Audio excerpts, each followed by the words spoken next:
We remember the days of having to do paper subs and either driving over the border to get U.S. stamps so that you could put the self-addressed stamped envelope in there with your submission printed out in paper. And it was, of course, a much more difficult time to do that. So submitting now, of course, poetry, speculative poetry has hit its heyday. While it's been around for quite a long time, and this is not if we don't include like the poems that were written by Tennyson or, Shelley, because there were always poems that dealt with mythic aspects of fairy tale lands. Those always existed. But it's now come into its heyday. We now have a Hugo. We now have a Nebula that honor poetry, besides the Stoker Awards, the Riesling, the Aurora, and all of these. So there are many more places that do poetry. Welcome to the Stark Reflections on Writing and Publishing podcast. There has never been a better time for writers. More information, options, and opportunities are available to you, but navigating these requires insight. Join Mark Leslie Lefebvre as he draws upon more than a quarter century of experience as a writer, a bookseller, and a trusted book industry consultant to explore and reflect on the writing and publishing landscape to help you make informed choices on your writer journey.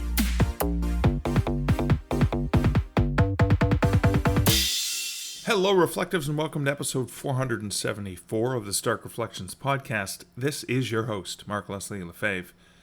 Today's episode, I have a conversation about horror and speculative fiction and poetry with Colleen Anderson. Colleen Anderson, a writer whose fiction and poetry has been widely published across 8 countries, has won awards including a Riesling, the SFPA's Dwarf Poetry Contest. She's been nominated for Pushcart, Elgin, and Dwarf Stars Awards as well. She's a Canada Council, BC Arts Council, and Ladies of Horror Fiction grant recipient. Colleen lives in Vancouver, British Columbia, and in addition to her writing, she freelances as an editor. We have a fantastic conversation about being a writer of horror and speculative fiction and poetry, and that's coming up later in this episode. But first, let's hear a word with this episode's sponsor. Hey there, this is Mark Leslie Lefebvre with a quick question for you. What are you doing November 10th through 14th, 2026? Because if you write books, or if you want to, I'd love to see you in Las Vegas at AuthorNation. I'm speaking there, and I'm going to be hanging out, so just come on up and say hi. AuthorNation, the world's largest indie conference, is an annual gathering where authors come together to support one another, collaborate, and push the craft and business of writing forward. It's not a stuffy conference. It's a room full of people who get it. All of it. The grind, the sweat, the frustration, the goals of getting your story into the hands of the right readers. Whether you're just starting out or you're already running your own publishing business, AuthorNation has it for you. Check it out at AuthorNation.live, and I'll see you in Vegas.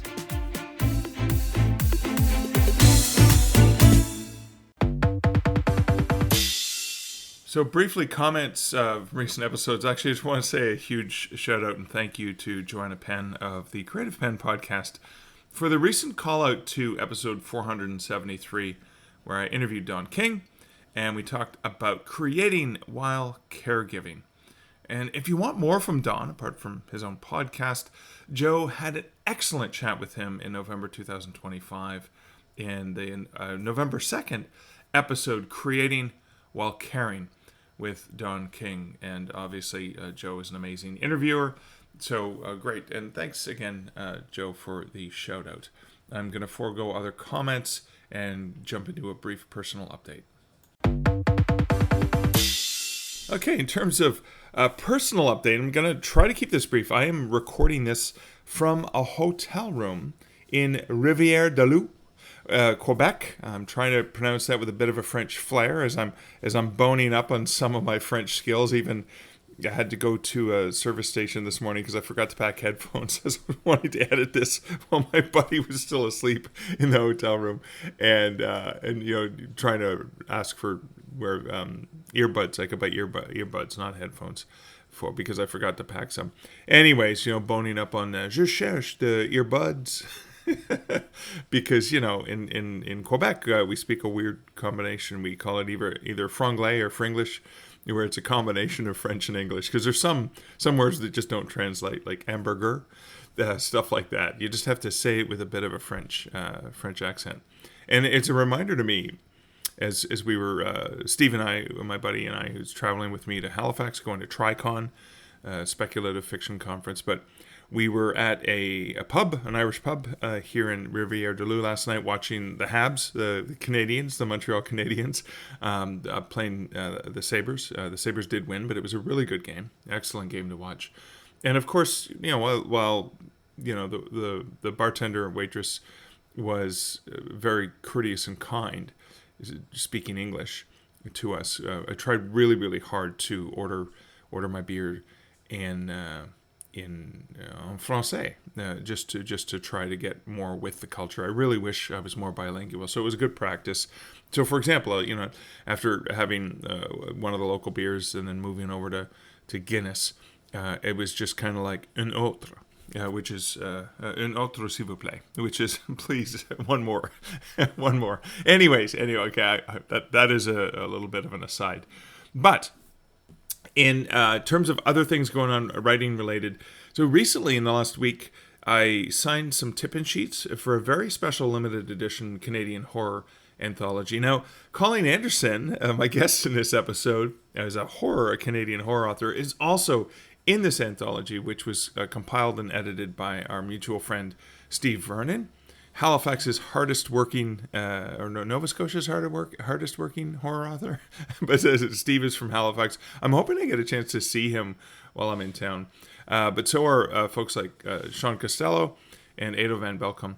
And so this is North of Fear, and this is a forthcoming horror anthology, a very limited edition, beautiful. Like, that's why there's these tip-in sheets. So the sheets are what happen is they bind the books. It can be very like a gorgeous, beautiful art piece of art book that we're in. We've all been paid quite well for it, and the tip-in sheets are basically this big giant box of like 700 sheets were sent to me from the publisher, and they've been making their way across Canada. They started on the West Coast with folks like Colleen, etc. We signed part of these sheets, and then I think when I got it, and then I had to ship it off to Ado next.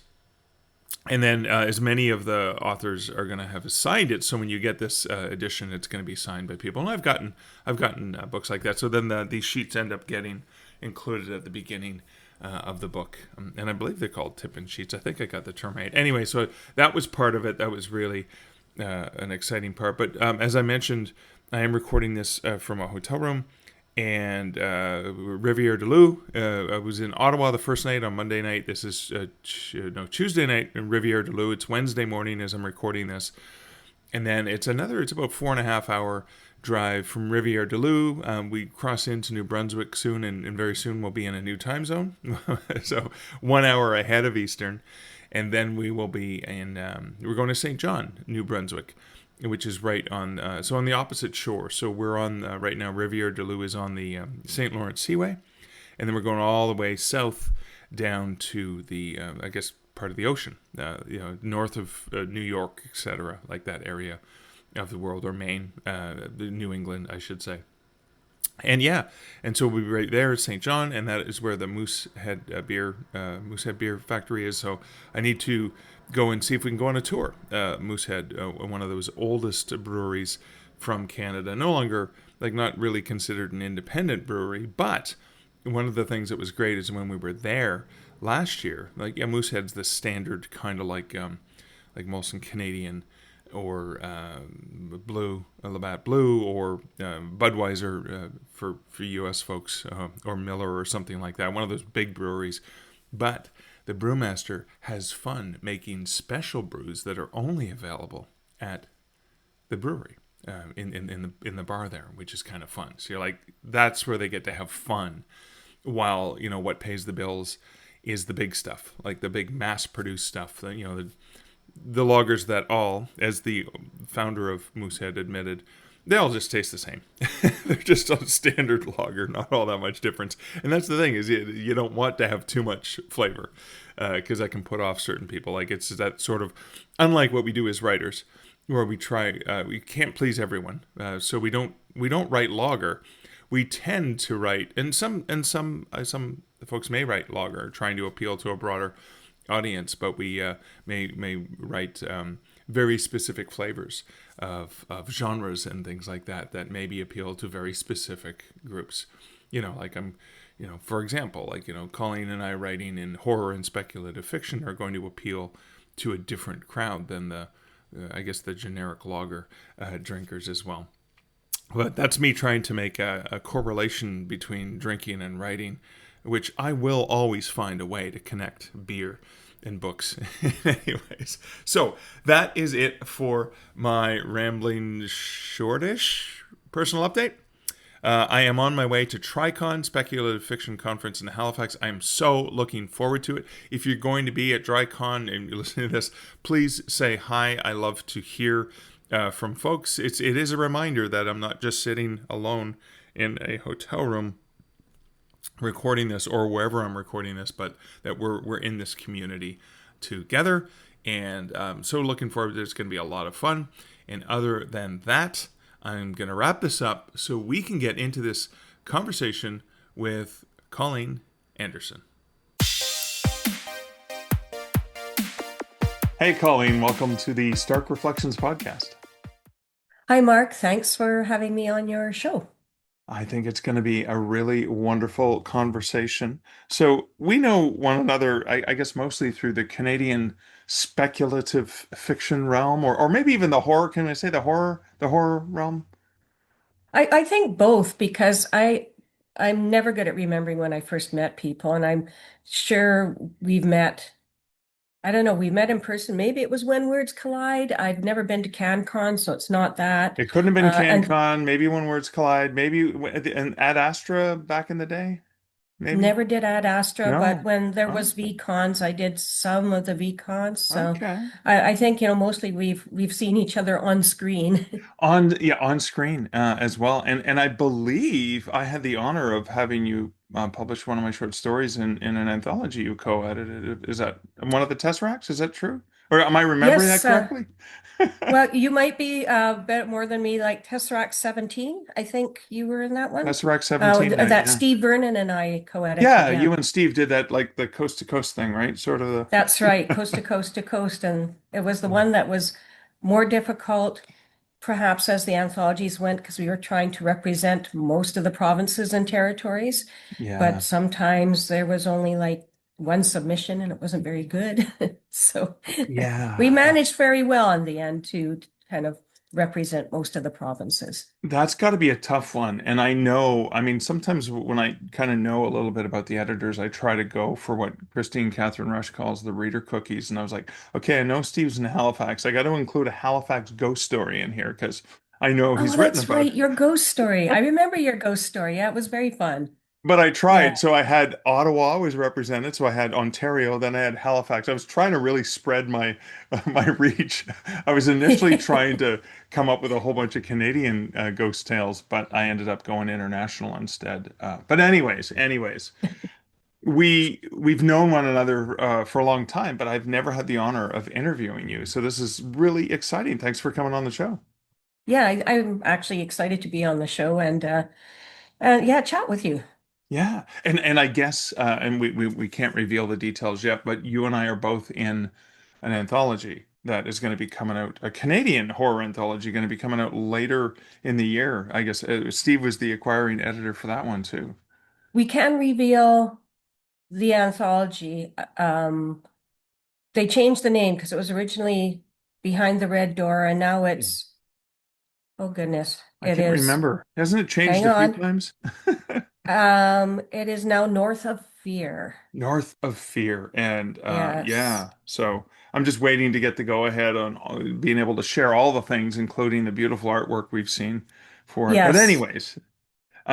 But you have, so coming out, coming out this fall, the fall of 2026. Is that correct? You've got another, I mean, because you've got story collections, tons of fiction and poetry published, story collections, poetry collections, but you have a new poetry collection coming out in the fall of 2026.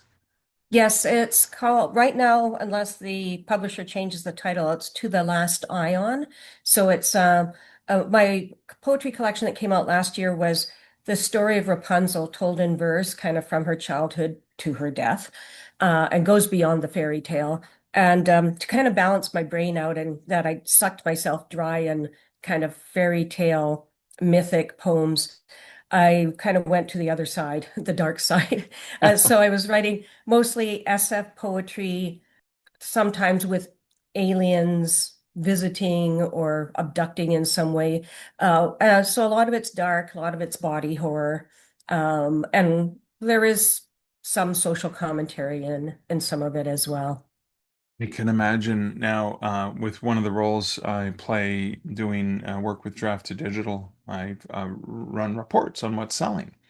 And I was pleased, but also disturbed to see that 2025 saw a significant increase in horror.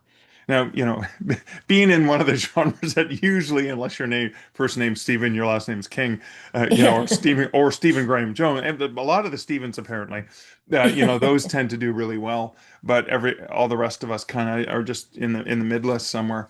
But horror did increase, probably, maybe. Let's talk a little bit about that social commentary because there's a lot of real life horror going on. And why does horror in fiction and horror in poetry, how does that work in terms of providing readers something different? I think it's that, I mean, one, it just seems that we are in the downfall of civilization right now with what's going on in the world, the wars, the disintegration of democracy in the US and a few other countries as well, that obviously it's become prevalent in people's minds. It's a way to, I guess, deal with it and maybe comment on it. So mine isn't necessarily the poems I've written specifically on such things as the wars, but it's more on, I guess, social identity or like I wrote one that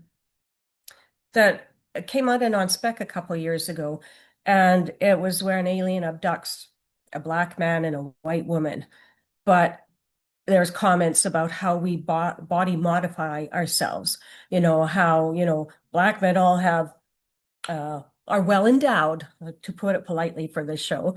Women get large breasts, and there's all these kind of what is the ideal, and the alien tortures them and does terrible things to them as it's curious, and when it's bored, it tosses them back to Earth, modified again, and they are basically mottled, black and white, and they're deposited in a field of Jersey cows.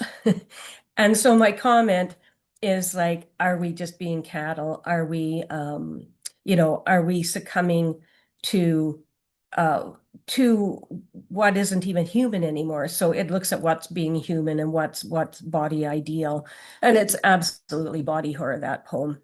And so in that it's a social commentary on what we see as beauty these days. And like, as you know, on Facebook now, there's all these little videos, and there's people that have lips that take up most of their faces, and they're getting themselves sculpted into strange creatures that don't even look human. It's They look just, like Donald Duck a little bit. yeah, they look Yeah, like Donald Duck, and it's really bizarre. So, yeah. um, but throughout history, we have modified our bodies, like, tattooing, piercings, clothing, hair, I whatever. know. Yeah. I mean, look at the shoes women have to cram their toes into and get the heels that go up and they're going to, back problems. I mean, all the things we do for modifications, including people Absolutely. like me who potentially dye their beard, so Or me, where I dye my hair, no, that's your natural color, isn't it? exactly. Well, there is a bit of gray under there as well. Let's talk about body horror specifically. So you got in this forthcoming collection. You've got body horror. Now there was a pretty dramatic movie with Demi Moore in it recently that involved body horror. Have you seen that one yet? The Substance. No. Oh, no, I haven't. No. But I've noticed a lot more of it in fiction that I've seen, and in Hollywood and some of the movies, as well as this forthcoming collection. Is the appeal one of the ways that we address? I mean, is it about control? Like it, Oh, absolutely. yeah. Absolutely. Like I think most horror, when you look at it, because I did an essay a few years back that was on universal monsters. But it was on what is considered a universal monster throughout all our cultures.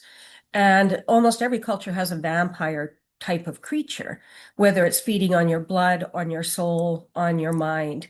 And I started to realize that the other is it is when you lose control of your autonomy, yourself, your culture, your sense of being, absolutely is what it's about control. So body horror is one way of losing control of your body and being changed. So that's I think almost all horror, whether it's body horror or not, is about being taken over, losing that control we have of ourselves as individuals. And humans, while we are in one sense communal creatures, we are also very, very tied to our individualism. I mean, we want to be that special person. We want to be the most beautiful, the most intelligent, the richest, the most famous.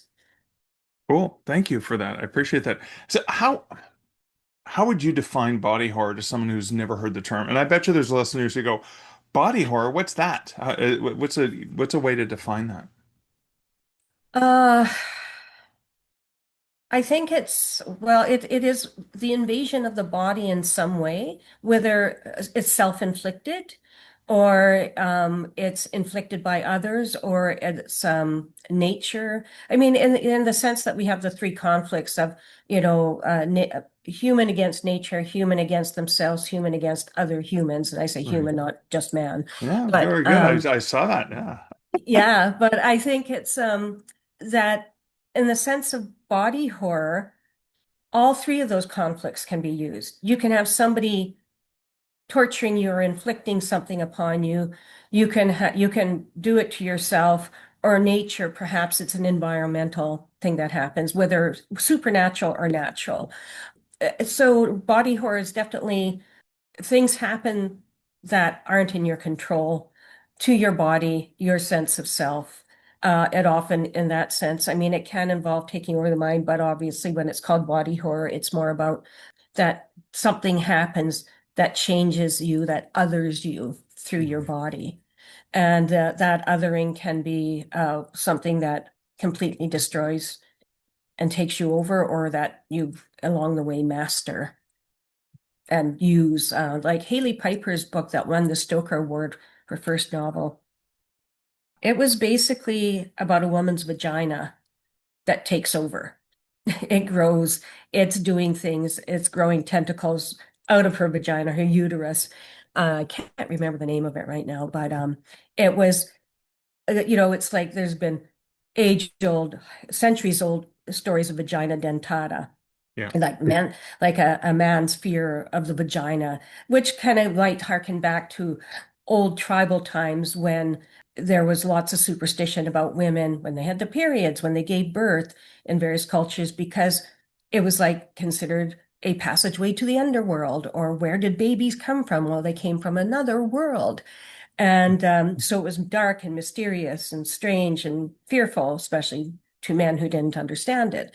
So this was like taking in this story, it's a woman whose vagina kind of takes over and starts to actually have its own sense of self, separate from the person it's attached to.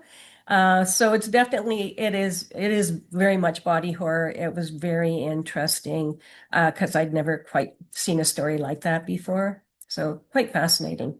You know what? I have not read that, and it's a reminder to go and read some of those, shortlisted and award-winning titles that we have such a richness, I think, of types of horror for us to enjoy. Yeah, absolutely. Like there's so many Queen of Teeth, that was what it was called. Queen of Teeth. Okay. Yeah, yeah, and that was her first novel. So yeah, it was definitely very good, very strange. Creepy. Creepy, indeed. So you have been writing for a while. You've got Hmm. quite the breadth of published. You have published articles, you have published fiction, you have published poetry, and it's quite extensive. Yeah. When I started off back in the mid '80s, it was that was the We way. won't talk about that. No, but you know what I mean. Like there was just Yeah. kind of like, okay, there's these markets, and you'd get writers market, the annual, and you would look for markets to submit to and stuff like that.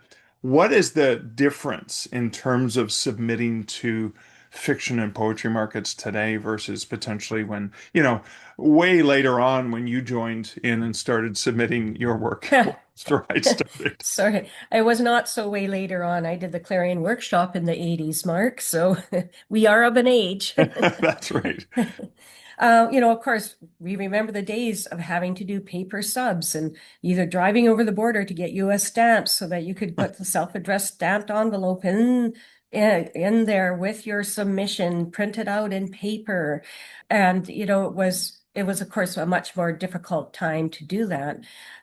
So submitting now, of course, speculative poetry has hit its heyday. While it's been around for quite a long time, and this is not if we don't include like the poems that were written by Tennyson or Shelley, because there were always poems that dealt with mythic aspects, of fairy tale lands.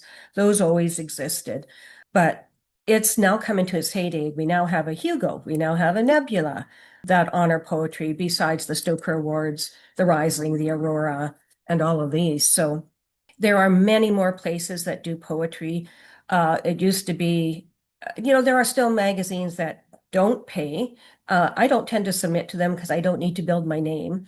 But it used to be a lot of the poems you'd get paid a couple dollars, maybe $5. And now there are a lot of speculative magazines that are paying $50 for a poem, which sometimes works out that if I'm selling them a poem or a story, I'm actually getting paid more per word for a poem than I am for a story. Not Yeah. that a poem takes less time to write in many ways, because the poem, my last poem that came out, well, my poem that came out in the last issue of On Spec, to ever be out there, To His Coy Mistress, which is a parody in a way of Andrew Marvel's To His Coy Mistress, but mine's coy, but a spaceship, a space station that has a humanoid coy person. So I played off of that, but because it was in verse and rhyming, and I don't write a lot of rhyming poetry, that one took me years to finish. Wow. But that's like poetry has now become an accepted form, and it's not all the simple rhyming. There are complex stories within poetry, or it can be an image or an event. And while there has always been that in poetry, that speculative realm, it's not just the bug-eyed aliens. It's become much more complex, and a form of storytelling that was always there, but now being appreciated more. So Wow. that's and it's like at StokerCon, Linda Addison almost always has an open mic workshop. She does workshops, but she also does like an open mic in a room, and everybody that attends, each person reads. And Ellen Ashley in the UK at FantasyCon there does the same thing. And there'll always be a lot of people that have come, like a lot of people who are writing, but a lot of people who are appreciating it as well. Oh, that is cool. When you, because you write fiction and poetry and nonfiction as well, Mhm. when the muse taps your shoulder, or however that magic happens that we sometimes barely understand, how do you know that this idea is going to be in poetry format, whether it's non-rhyming or rhyming or short fiction, or maybe it's an idea that needs to come out in an article? How is there what is it that tells you what it's going to be, or is that an experimental process for you? Um, Sometimes it can be both. It can be, there are writers both ways. And Lyndon Addison has taught a course on this, like poetry for prose writers. Okay. And it can be how I'm working on an idea, but I need to kind of figure out the kernel of the idea. So let's write a poem about it. For me, I mean, I do kind of think like mostly I'm going to turn this into a poem. And there's been a couple poems that I've turned into stories and stories that I've turned into poems. Um, but I don't know. I guess I kind of think about it. It's like, is it something that I can like, especially if I'm doing like a social commentary, it's like I don't know if it has enough bones to carry out through a story. Right. So in a way, it can be more narrative in poetry as well. And a lot of magazines we're looking for narrative poetry. So I don't know. It's like, can I capture the essence in a poem, which can be like 1 or 2 pages. I mean, sometimes they're 4 pages without kind of having to expand it into a story. So I don't know. I can't don't know if I can really say for sure, but I often think like, okay, I'm wanting to write a poem about this. And so I'm thinking I put in my poet brain instead of my fiction writer brain.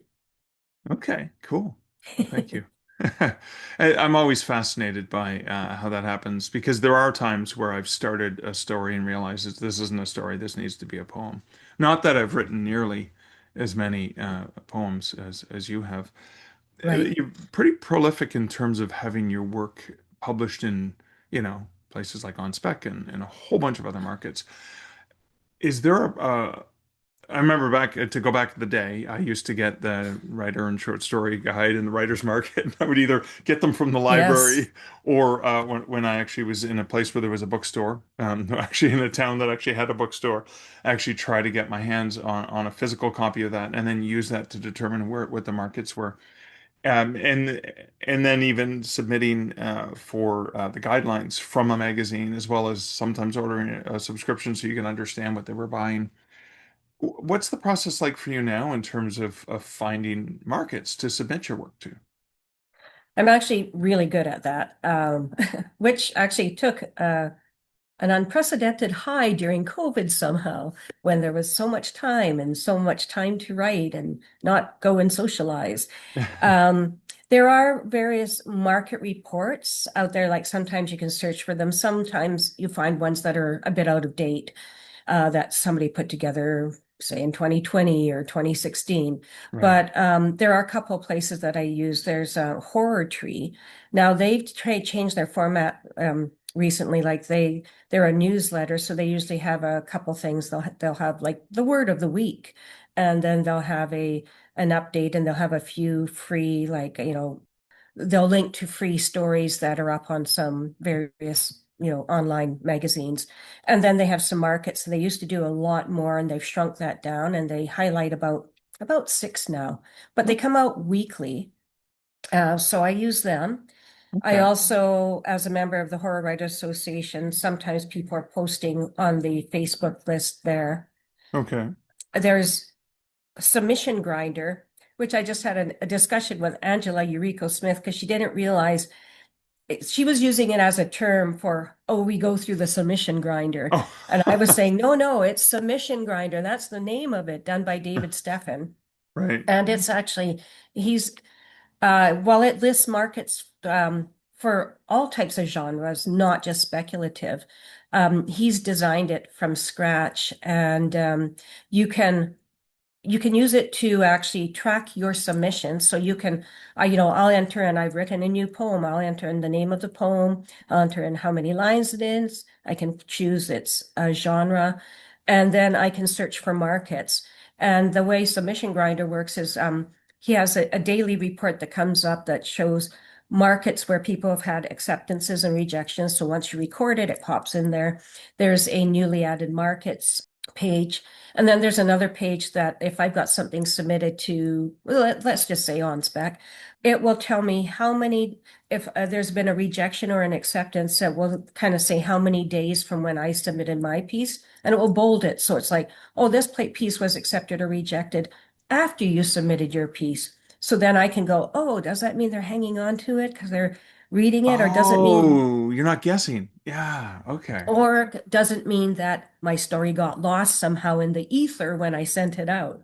But I can start to track and know when I have to query. Plus, there's a little graph I can look at. I can go to the market page, click on it, and it will show kind of how many submissions. So it'll be blue if there's submissions, but they haven't been read.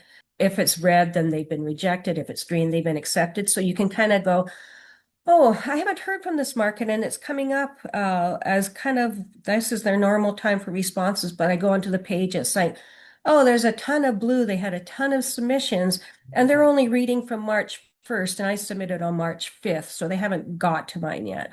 So like Flame Tree, everybody wants to get into Flame Tree Press because they do these beautiful hardcover books, beautiful images inside, prestigious. I managed to get into one and actually might have something coming in another one that I can't say yet.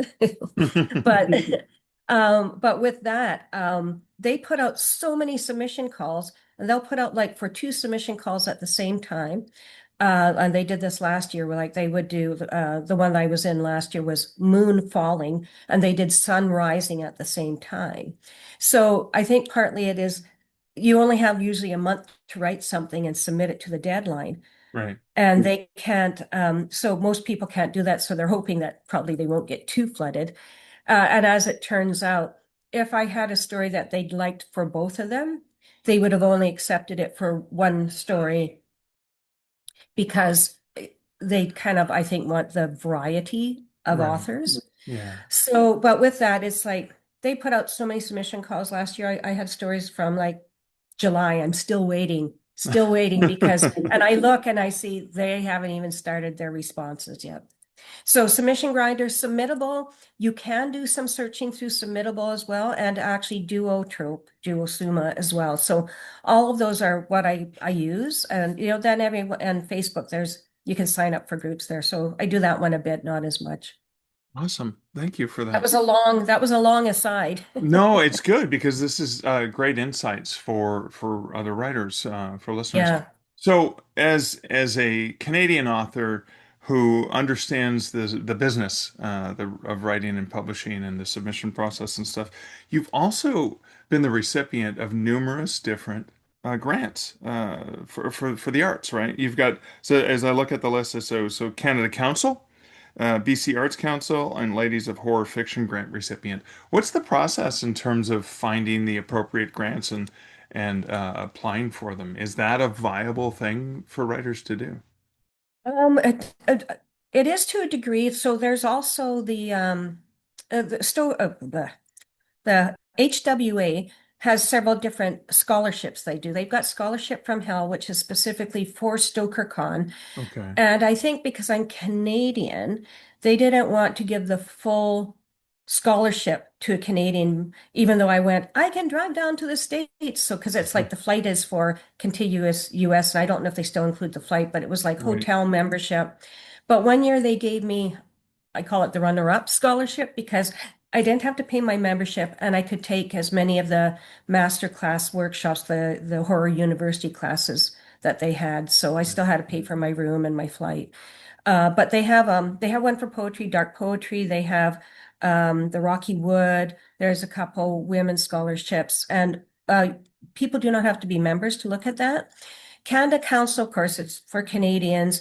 That one takes a lot of work, and you don't know whether you're sending to a jury that changes every year, whether they are happy to look at speculative fiction or if they're very snooty old can lit about it. Right. BC Arts Council is actually even harder in a way because they have less money, so they're more picky of who it goes to, and they won't have as much money as Canada Council. I think I actually got two with them. I got a small travel grant one year, and it's been a while, but I got another one. But it takes a lot of work to do it. It is worthwhile doing. And then there's the Speculative Literature Writers Grant, and they kind of had, I think, went dormant for a couple of years, but they're back, and they do an older writers grant. I think I can apply for that now. But I think they do a couple grants. There's probably other ones out there. I know that for writers in the US, depending on what state they are, they may have a whole bunch of different types of art grants. So it is worth trying. Canada Council is daunting. I think I'd applied several times, once when I was a very new writer.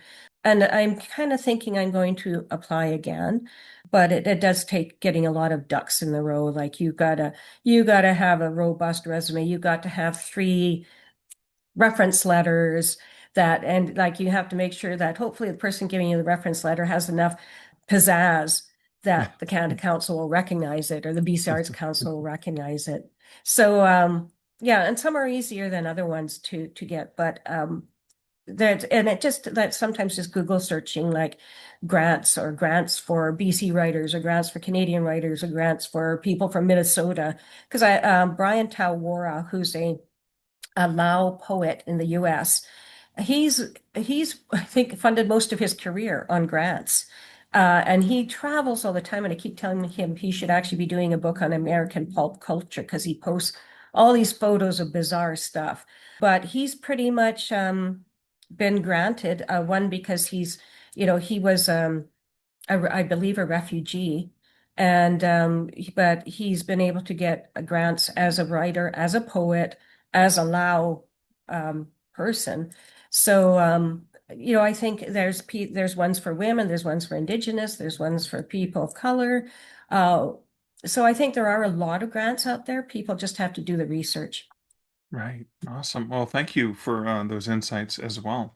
So, as we get closer to the end, I'm looking for other insights. So, anyone who's listening to this who is interested in writing, I guess short fiction or articles or essays or poetry and wanting to send those out in the world and get published, what sort of advice would you offer to them as somebody who kind of knows this realm quite intimately? Well, of course, one should always read, and read some more. I actually, at different points, have been a slush reader, and it's really a good way to see what's coming out there, compare your work to what you're reading, Right. because you might think you have the greatest idea in the world and it's been done 10 times before. So how are you going to make it new and original? And I think that's one of the biggest faults of new writers is they write a vampire poem. Well, how is your vampire poem different? You have to be saying something different or in a new perspective, Right. whether it's a poem or a story. Go and listen to readings, go and do readings. The first time I ever read out loud to people, I was so nervous. My mouth went dry. I was literally choking on my words. I think my voice was fluttering and it was videotaped. And I was just but I just got up there and did it again, and I got over my fear of presenting. And of course, you don't always, if you're doing poetry, it's really good because poetry especially works on cadence and line breaks and how it comes across. And you can find flaws in your work if you read it out. If you can do workshops, I've done Clarion, and I've done retreats like the Rainforest Writers Retreat. I did the Kansas workshop. Workshops are great to do. Like sometimes they do a blue or red pencil one at a convention.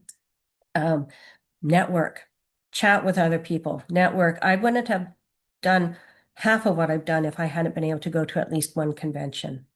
Right. So as I know, not everybody has the ability to travel, but if you can, it helps to go to a convention, even a local one, and just chat and listen to other people. Awesome. So, anyone listening to this who may be going or planning on wanting to go to these conventions and says, "Wow, Colleen sounds awesome. I'd love a chance to meet her in person." Where are the ones you're going to be at in the next lot? I mean, maybe I'm going to see you at one of them. Well, if you want to get over to the UK, I usually go to Fantasy Con in the UK. It's in Glasgow this year in September, and my poetry collection is being released before that, so I can do a launch there. Oh, that's Um, wonderful.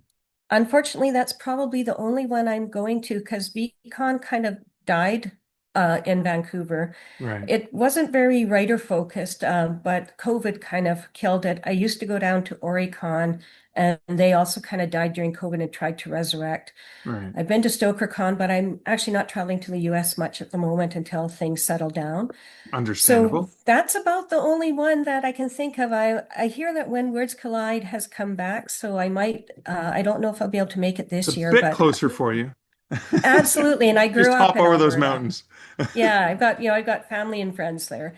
Yeah. But I will probably try and do that one in the future, possibly not this year. So Right. I'm going to CanCun in June. If somebody wants me Oh, to meet me there, I'll do a personal well, reading. that'd be fun. Yeah, cool. Oh, I mean, you're going to the UK, which is so amazing. Myself having, well, I was technically in the UK when I was in Northern Ireland, so Absolutely. and Yeah. realized that the paper money I'd had from before the pandemic, they don't take anymore.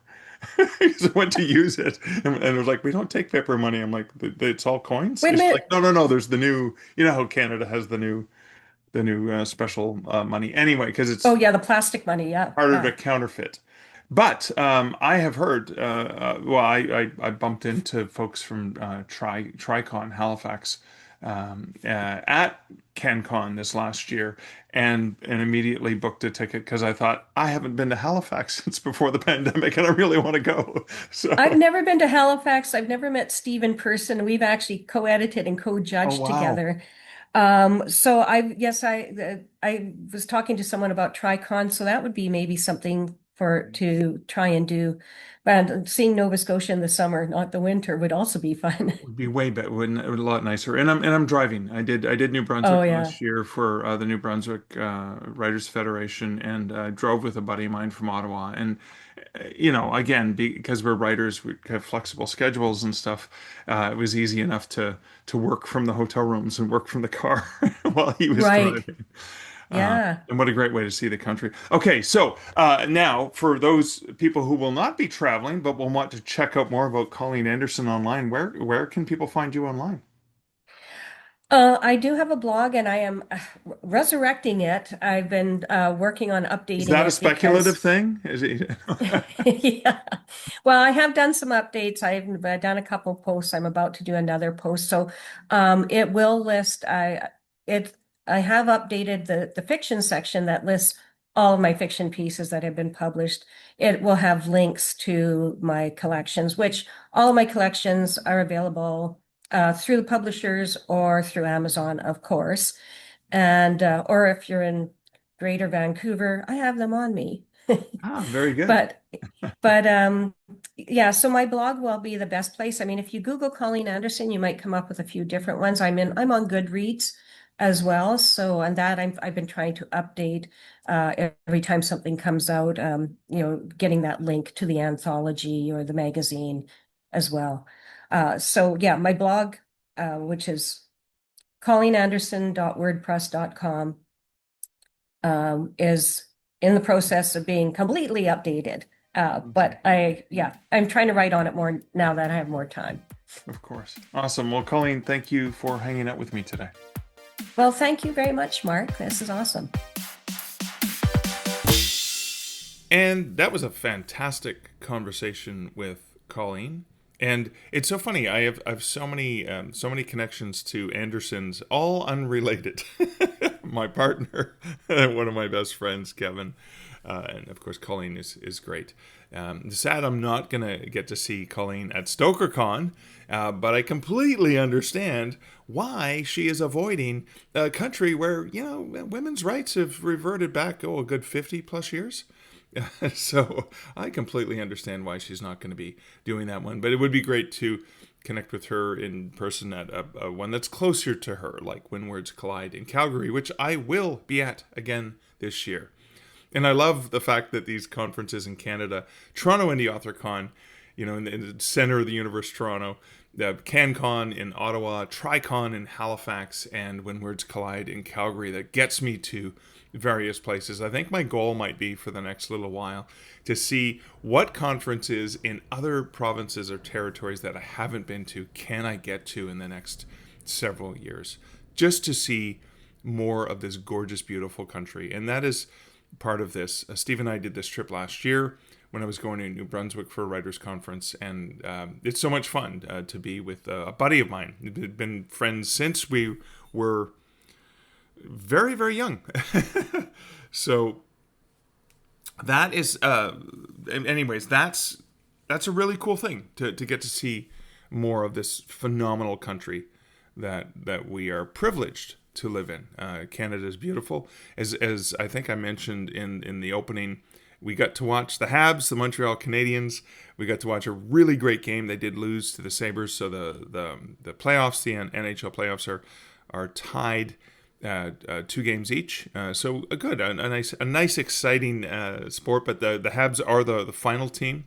Oh, and by the way, for folks who don't know, Habs is short for Habitant, which is the name for the Montreal Canadiens. But anyways, it was funny when we were at the game, when we were at the bar watching the game last night and absorbed in French culture, which I'd mentioned was really great just to hear that. It is a beautiful language. I do love the French language, even though it's a little bit cruder here in Quebec than it is in Paris. But, we heard the clip from it was interesting. There's certain bits of music as Canadians that you hear. And we had been talking about CanCon and stuff like that in the car, like the 30% CRTC, the requirement that radio and television include 30% Canadian content, which has helped us be aware of amazing Canadian talent that we would not otherwise be aware of. But we heard this clip of bum, bum, bum, bum, bum, bum, bum, bum, bum, ba-dum. So any Canadian listening to this right now goes, oh my God, you can feel it. Like that was the theme for Hockey Night in Canada, which was something that Prime Minister Pierre Trudeau introduced as a way to unify Canadians. And when you hear that song, just like when you hear the opening theme of Littlest Hobo, or there's themes from shows like Beachcombers or whatever. Like this is shows when we were younger, that you hear it and you get this incredible sense of nostalgia. Steve and I were, I was listening to music in the car yesterday. A song came up and it was kind of like, oh my God, this brings me right back to 1984 when I remember this was on the radio all the time, or it's almost like a scent can bring you back. And that's an important thing to think about as writers when you think about how the different senses, how hearing something, how smelling something, how seeing something can bring you right into a moment. And that's why as you're writing, drawing upon those senses is so important. So that's sort of a reflection kind of related to, let's talk about how that can impact your horror. The fear, right? Because it can bring you right to a moment of trauma, for example. So that could be something that can work really well in horror fiction or poetry. But the other reflection kind of goes back to, Colleen and I talked about the markets and she's submitting short fiction and poetry to. And it's a reminder when you're looking at the logistics of this business and how hard it is to make money as a writer. I remember there's some writers I've known who say, well, I don't do short fiction anymore because it doesn't pay enough. But these are, the people who've said this are authors who were getting $40,000 and $50,000 advances for their books. Like they were living on advances from full-length novels because they're, New York Times best-selling authors. But for the average writer, books don't make much money. Like a self-published book, the majority of self-published books are lucky to earn you $100 in a year. Again, I'm not saying that to poo-poo anything or to try and depress people, but this is just the reality of what I can see when I look at the industry stats. So the anthology I mentioned that Colleen and I are in, it was one that paid, I think it was something like 10 cents a word. So for a 5,000 word story, I got $500 for this short story. And it didn't take me that long to write, as opposed to a novel, 80 to 100,000 words or 150,000 words, whatever. This is a 5,000 word story, so it didn't take, it took a lot of skill to keep it short and condensed, but it didn't take as much time. And that brought me in $500. There are books I have published that will not earn me $500 in this year or in the next few years. Actually, maybe in 5 years, they might not even earn me $500. So spending some time to look at those markets, Colleen talked about the various places you can find. So Horror Tree, Submission Grinder, Submittable, Duotrope. Angelique Fons as well has a great newsletter in Substack with short fiction markets. And every Friday I get the email that tells me about these markets. And if I've got some short fiction, I have to remind myself, like I've written stories that haven't been published yet, but why not just get them back out into the wild? Speaking of which, I don't think I've mentioned this, but I did write a story for in the Stephen King universe, and it was a call for submissions.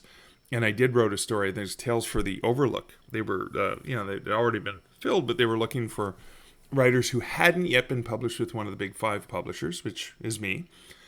And I got an email about 2 weeks after submitting, and I thought, oh, that's the rejection. And it was, congratulations, your book's made it to the next level of consideration. Like, whoa, that's amazing. And then, just last week, a week and a half ago, I got a follow-up email from them saying, your story has made it to the final round, which is really incredible because that one pays a significant chunk of change, and it's going to be a book that's going to be read by way more people than anything I have ever published. Maybe the Rush anthology I'm in, 2113. I'm sure more people have seen that than have seen most of the things that I've had published. But this is going to be even bigger. It's going to be, because it's, it's Stephen King, Tales from the Overlook. It's all, based on Salem, based on The Shining and Dr. Sleep, but based more on the Overlook Hotel from The Shining. So anyways, I'm excited. I'm proud that my writing has made it that far. It's very unlikely I'm still going to make it. But hey, if I do, I will be shocked and so ecstatic. But again, that was because I think I saw it in Angelique Fawn's, I saw it in her call. I said, oh, wow, okay, let's give this a shot. Why not? And that's the beautiful thing that can happen with short fiction, with poetry, is you can take that moment, you can take that essence, you can write it and get it out there into the world. And even if you're submitting your stories, like this was a pro-rate one that I sent to the what the heck was the Canadian horror anthology I was mentioning? Oh, North of Fear, right? That one was pro rates. Above 8 cents a word is pro rates. But even if it's semi-pro rates, if it's 3 cents a word, and it's you get $100 for the story or $75 for that story, that may be more money than you make in that full-length book that you invested hundreds to maybe $1,000 or $2 into, depending on the cost of cover design and editing, etc. And so short fiction and poetry and those markets, which were the only option I had in the 80s when I first started submitting, they're still viable. And as Colleen said, still vibrant. Poetry, speculative fiction, poetry, horror markets as well. So if you're considering and haven't done it, you may want to look into some of those places to submit your work. But that's it for this reflection. That's it for this episode. Thank you so much for listening. Thanks for the comments that you guys leave over at starkreflections.ca, as well as YouTube, Spotify, wherever you listen to this podcast. Hearing what you're thinking about, what you're reflecting on as you're listening, really helps remind me that this is just a community, and as Joanna Penn says, more of a conversation than a broadcast medium. And so thank you for those ongoing comments. If you want to support the podcast, again, a huge thank you to those who support this podcast over at patreon.com/starkreflections. Appreciate my Patreon buddies, as well as those who support the podcast over at buymeacoffee.com/Mark Leslie. Thank you for my awesome coffee buddies keeping me caffeinated with cash. Look at that alliteration. Another way you can help the podcast is just to share this episode or any episode that you listen to with someone that you think will find value from it. It helps you, as it feels good when you're sharing something fun and invigorating. Helps my guest, and of course it helps me. So thanks again for listening. Until next week, and until next episode, this is, as always, Mark Leslie Lefebvre wishing you great writing and good Stark Reflections. Thank you for listening to the Stark Reflections podcast. You can find show notes for each episode at starkreflections.ca.